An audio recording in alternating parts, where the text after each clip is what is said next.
Io sono un cittadino americano, nato e cresciuto in terra Brooklyn, ma lo sangue che mi scorre in te vene, come si dice, è brace da furcella.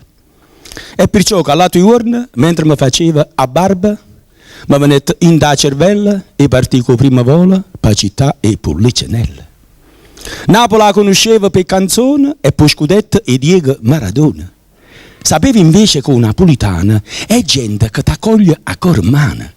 E di sto fatto mi rendette conto come arrivai a Napoli, all'istante. Terminato l'atterraggio, dallo bro dell'aeroplano, mi accorgetto che Borgello stava in mano a nata mano. Sotto la porta e l'aeroporto mi appicciai una sigaretta, si fumai a cinepresa, l'accendina e il braccialetto. Petramente e corre a pressa che speranza e la ciapà, qualche figlio di mappina, ne approfitta a muina per si fottere e bagaglie che la saia d'era là.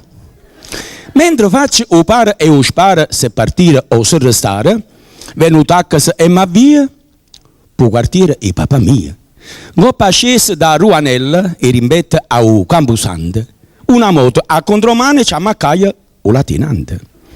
Per le dice risultante, tu perché non vuoi salire? Quel cornuto diplomato ma buffaia e martellata. E nessuno scurnacciata si fermaia per far fornire.